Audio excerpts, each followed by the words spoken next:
The mule beneath Elias Rook did not bolt, it simply stopped breathing. Elias looked toward the ridge where the shot had come from, then followed the thin trail of smoke to a black iron wedge driven into the cliff above him. The bullet had struck the wedge, not him. A shelf of red stone broke loose. Boulders the size of wagons crashed down behind Elias, crushing the trail he had ridden and burying the only easy road back to the open desert. Dust rolled through the canyon like smoke from a burning town. When it cleared, more than 30 Apache riders stood along the rim and the dry wash below. Some held rifles, others held bows. None appeared surprised.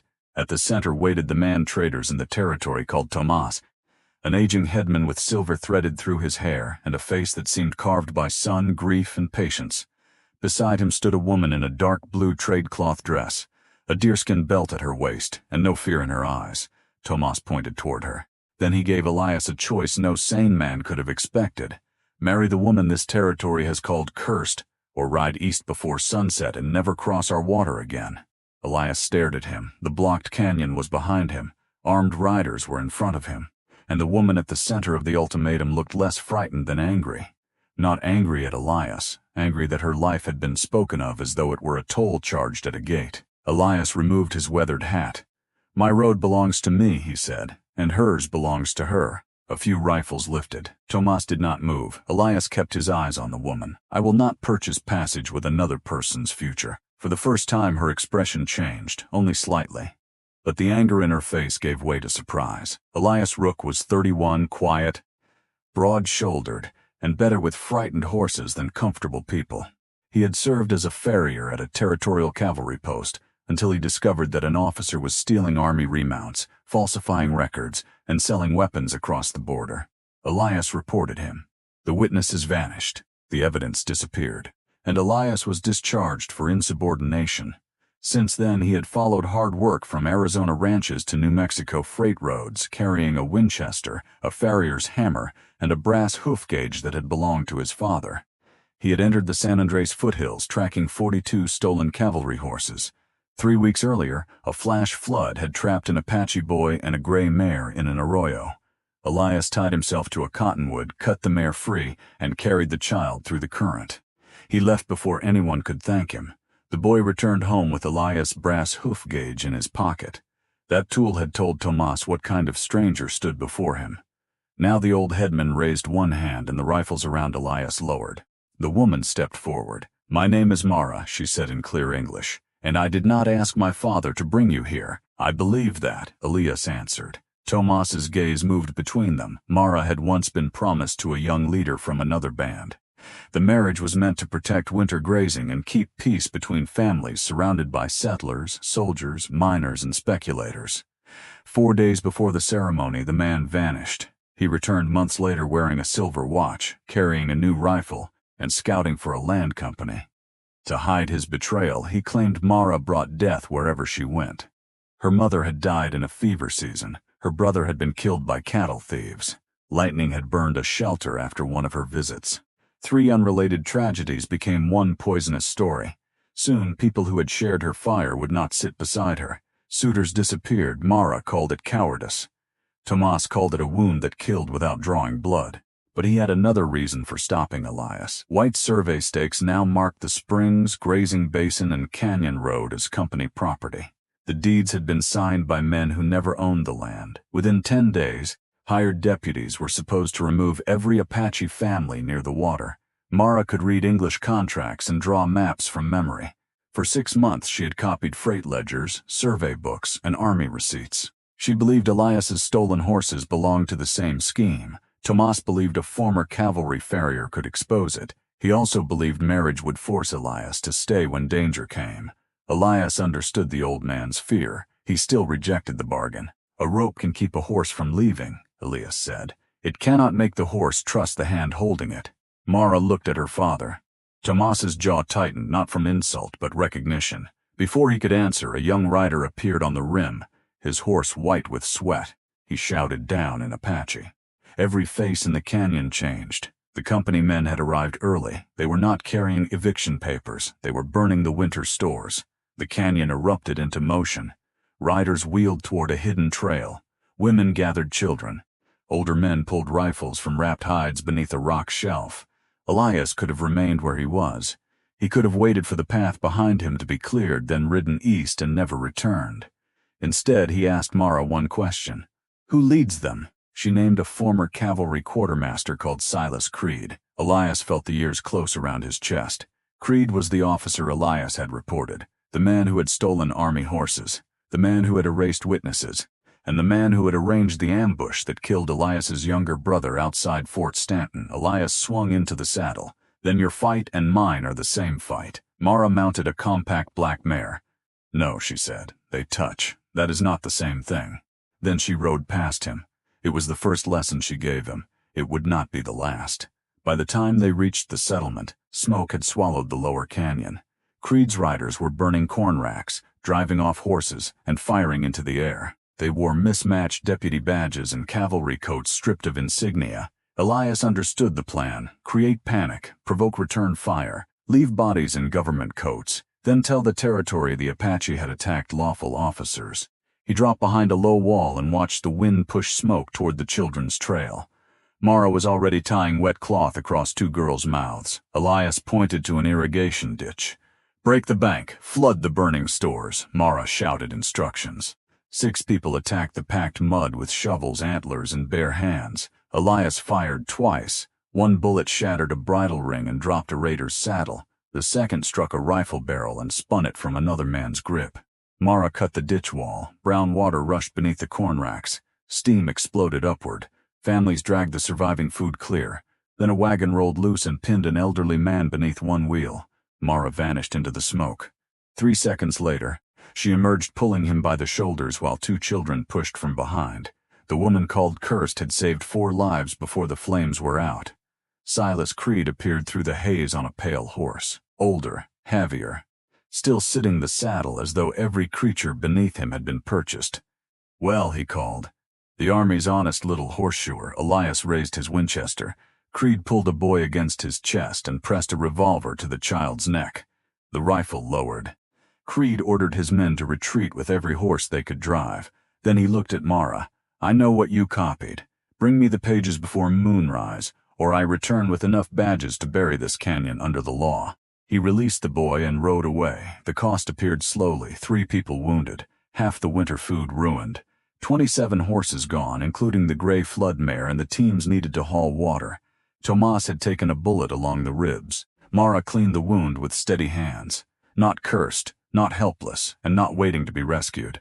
That evening, Tomas called Elias and Mara into a shelter lit by one oil lamp. He placed Elias's brass hoof gauge on a blanket, then apologized to his daughter in Apache. When he finished, Mara closed her eyes. Tomas turned to Elias. I tried to build a bridge by tying 2 people to it. That would not make a bridge. It would make prisoners. The marriage demand was withdrawn. Elias could leave at dawn. Mara could choose any future she wanted.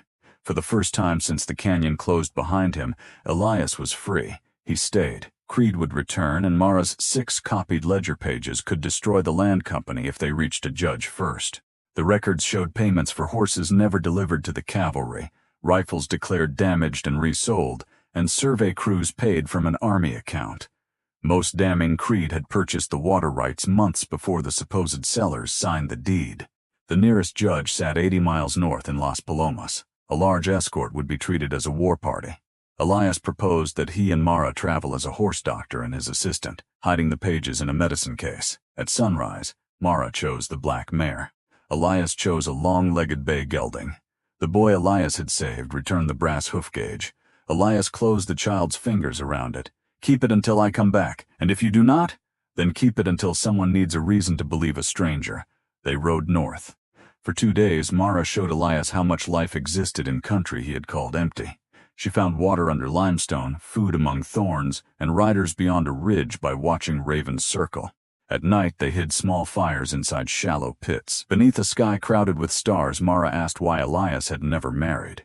He said he had believed a settled life came after justice was finished. Is justice ever finished? No. Then that belief is a clever way to remain alone.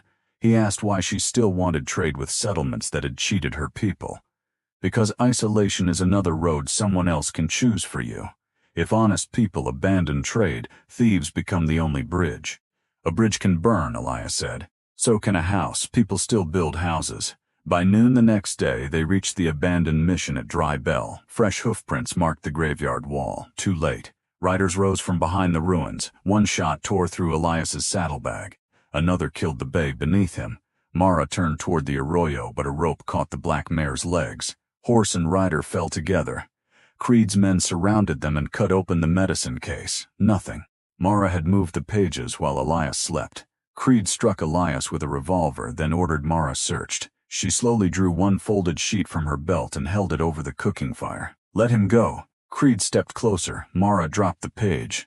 A rider crushed the flame. Only one corner burned. Creed unfolded a list of false horse purchases and assumed the remaining evidence was still on her, exactly as Mara intended. He took her and left Elias beside the dead horse. 2 riders carried a forged warrant to Las Palomas accusing Elias of murdering the survey crew. By sunset, a posse found him. The warrant carried a copied judicial seal. An Apache-marked saddle had been planted nearby. The dead horse had been shot with an army cartridge. Every clue pointed in the same direction. That was what made it false. Truth is rarely so tidy. The posse dragged Elias into Las Palomas behind a wagon. The town had already heard that Apache raiders were preparing an attack. Windows were boarded. Rifles filled the hotel. Men who had never left town spoke confidently about people they had never met. The deputy threw Elias into a cell. You can explain it to the judge. The judge whose seal is on the warrant. The deputy looked away. The real judge was missing. Creed owned the jailer, the deputy, and by morning he intended to own the story. Alone in the cell, Elias felt revenge becoming easier than justice. If Creed entered, Elias wanted no trial. He wanted his brother's death returned in one bullet.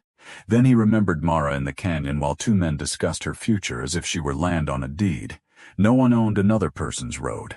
Hatred could own one too, narrowing every choice until violence looked like the only direction left. Across town, Creed held Mara in the old freight office. On the desk lay the surviving ledger page. Beside it sat Mateo, the man once promised to Mara, wearing a company coat and the silver watch he had received for betraying her family. Time had not made him powerful. It had only made him expensive. Creed ordered him to translate. Mara answered in English. You never needed him for my words, only for his obedience. She asked Mateo what his so-called good fortune had purchased, routes to the springs, names of families, and hiding places used during raids. Mateo told her to stop. Does the watch still keep time when you hear those children crying? Creed struck the desk. Mateo flinched. Mara understood then. He was not Creed's equal. He was a witness who called his cage a career because the bars were polished. That did not excuse him. But it gave her an opening. She told Creed the missing pages were beneath a white cross stone at Dry Bell. He rode out with 6 men and left Mateo to guard her. When the door closed, Mara spoke quietly. Your lie did not only shame me, it taught everyone that you could be bought. Mateo stared at the watch. You wanted a larger road, she said. Look where it led. He removed the watch, set it on the desk, and unlocked the door. Mara did not thank him. Gratitude comes after truth. Bring Creed's original account book to Las Palomas. Testify where people know your name. Mateo led her to a hidden stable. The stolen gray flood mare stood among Creed's horses. Mara mounted bareback, cut every halter, and drove the herd through the rails. Company guards scattered. Mara rode for the jail. A small hand appeared at the rear cell window. The Apache boy Elias had saved squeeze between the bars. In his fist was the brass hoof gauge, one edge filed thin enough to fit the lock, a reason to believe a stranger had become a key. Elias escaped through the feed passage and reached the street as Mara arrived on the gray mare. Mateo followed with Creed's original account book beneath his coat. The town deputy raised his rifle. Sheriff Ada Bell stepped from the hotel doorway and aimed first. She was 60, narrow as a fence post, and had spent 20 years learning the difference between law and men who merely wore it. She had returned with the missing judge. Mateo laid the account book on a water trough and confessed before ranchers, army couriers, and the judge. He named the false deeds, stolen horses, staged raids, and weapons sales. Then he revealed Creed's final plan. At dawn, a passenger train carrying settlers and soldiers would cross the Ghost Lantern trestle. Creed had planted dynamite beneath the rails. After the wreck, his men would scatter Apache arrows and stolen belongings around the bodies. The militia would march into the foothills by noon. The account book proved fraud. It did not stop dynamite. Ghost Lantern was 26 miles away. The train would reach it in less than 3 hours. Mara looked at Elias. "You can barely sit a horse. I can sit one longer than a train can wait." They rode. The shortest route crossed a dry lake bed where moonlight turned the salt white. Creed's men had blocked the main trail, so Mara led the riders through black volcanic gullies no company map recorded. Behind them came Sheriff Bell, Mateo, 3 ranchers, 2 Apache scouts, and an army courier with red signal flags. For the first time, people who distrusted one another rode toward the same danger, not as friends, not yet. A mile from the trestle, rifle fire flashed from the rocks. Sheriff Bell's horse went down. Mateo pulled her clear while an Apache scout circled behind the gunmen and forced them from cover. Elias and Mara reached the ridge. Below them, Ghost Lantern Trestle crossed a gorge of pale stone and dead cottonwoods. Creed knelt beneath the rails beside a coil of fuse. Far away, a train whistle sounded. Mara pointed to a narrow path, too steep for horses. Elias took his farrier's hammer. "Then we walk." They descended as Creed lit the fuse. Elias dropped the final 10 feet and nearly collapsed. Creed fired. The bullet tore through Elias's coat. Elias threw the hammer. It struck Creed's wrist and knocked the revolver into the gorge. Mara ran for the fuse, but a company rider caught her. She drove her heel into his knee, twisted free, and drew her knife. The flame raced toward the dynamite. Creed drove Elias against a support beam and closed both hands around his throat. "You could have lived quietly," Creed hissed. "So could you." Elias struck the wounded wrist and reached the fallen hammer. For one breath, he held the killing blow he had imagined for years. One strike could pay for his brother. Elias lowered the hammer. Creed lunged. The rotted plank beneath him broke, and he fell through the framework, catching a crossbeam with both hands. This is the moment Elias faces the biggest choice of the entire story. Creed is literally hanging from the structure, and Elias has every reason to let him fall. Remember, this is the same man who stole military horses, erased witnesses, helped destroy Elias's family, and tried to manufacture a war for personal profit. Yet Elias refuses to answer revenge with revenge. That decision matters because he is not saving Creed because Creed deserves forgiveness. He is saving him because Elias refuses to let Creed decide what kind of man he becomes. And notice the contrast. Creed believes power comes from controlling other people's choices, while Elias finally understands that real strength is having the power to choose differently. Would you have pulled Creed up, knowing everything he had done? Elias could have watched him drop. Instead, he grabbed Creed's arm. "Why?" Creed gasped. "Because you do not choose my road either." Elias pulled him onto the beam. Above them, Mara cut the fuse less than a foot from the dynamite. But the train was still coming. The engineer could not see the broken rail beyond the curve. Mara climbed onto the trestle and waved her dark blue shawl. Too small, too dark. Mateo reached the ridge and saw the silver watch still in his hand. For years it had proved what he had sold. He smashed the glass, tore out the polished face, wrapped it in his white company shirt, and set the cloth on fire. A bright flame rose above the curve. The engineer saw it. Steel shrieked. Sparks poured from the wheels. The locomotive slowed and stopped 6 yards from the broken rail. No explosion came. No train fell.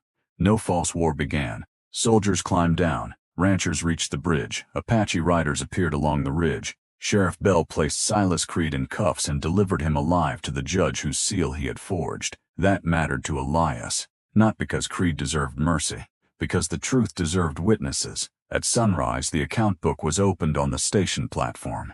The judge compared the signatures. The army couriers identified the remount numbers.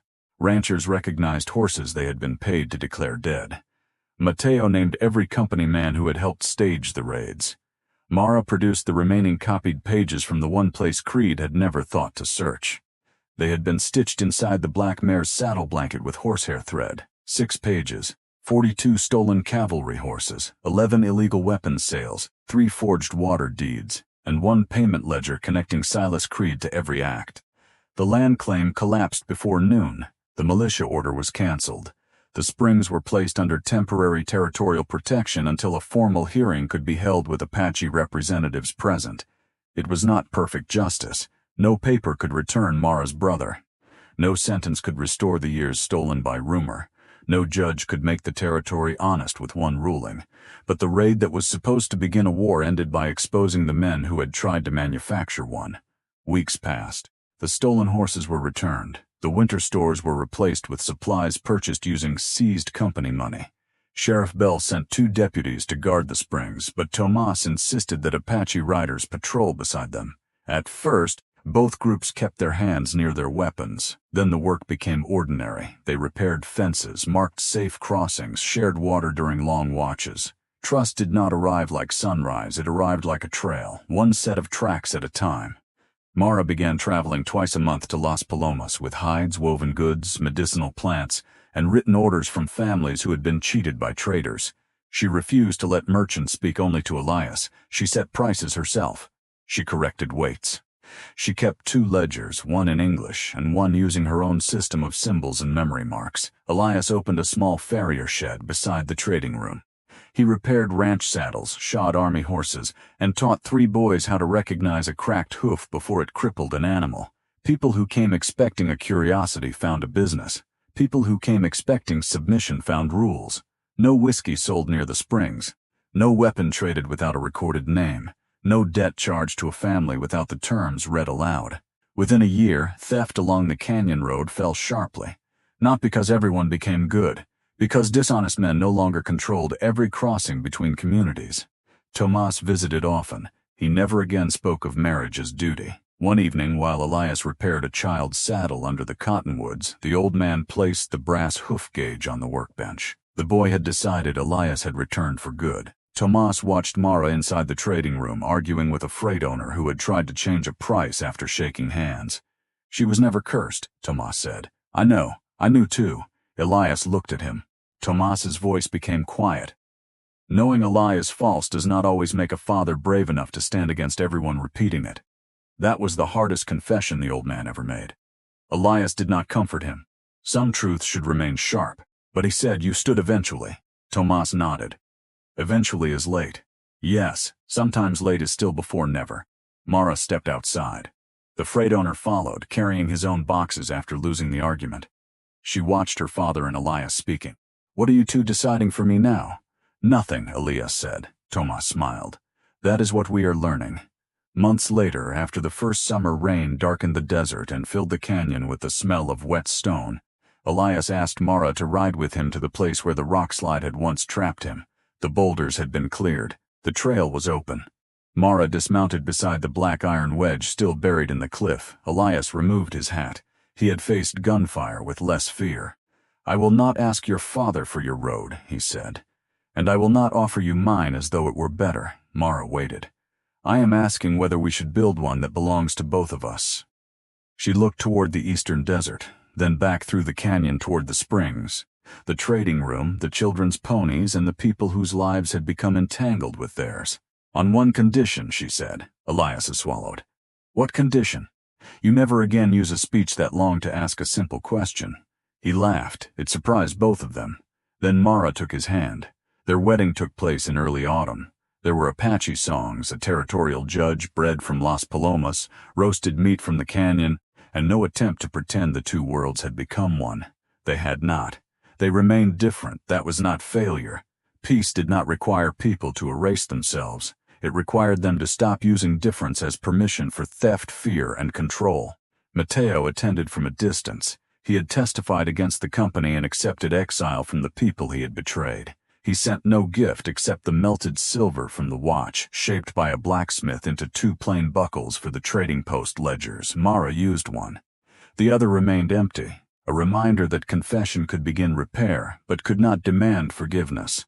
Years later, travelers crossing the San Andreas foothills stopped at a place called Open Road Station. They found water sold at a fair price, horses treated before coin was discussed, and disputes written down before anger could rewrite them. Children from the canyon and the town learned numbers at the same long table where Mara once spread the stolen ledgers. Above the door hung an old brass hoof gauge. Most visitors thought it was only a tool. The people who knew the story understood what it had become. A stranger had once used it to save a frightened horse. A child had used it to open a jail, and an old man had returned it when trust no longer needed to be forced. The canyon had begun with a road taken from Elias. And that brings the story full circle.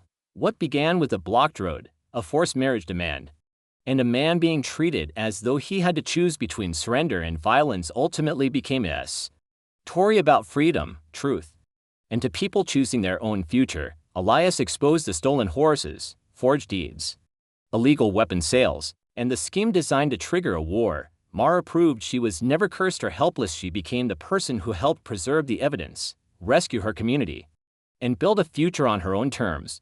Even Thomas had to confront the damage caused by treating marriage as an obligation instead of a choice. In the end, justice did not erase every loss, but it stopped the cycle from continuing. The most powerful message is simple: nobody gets to own another person's road.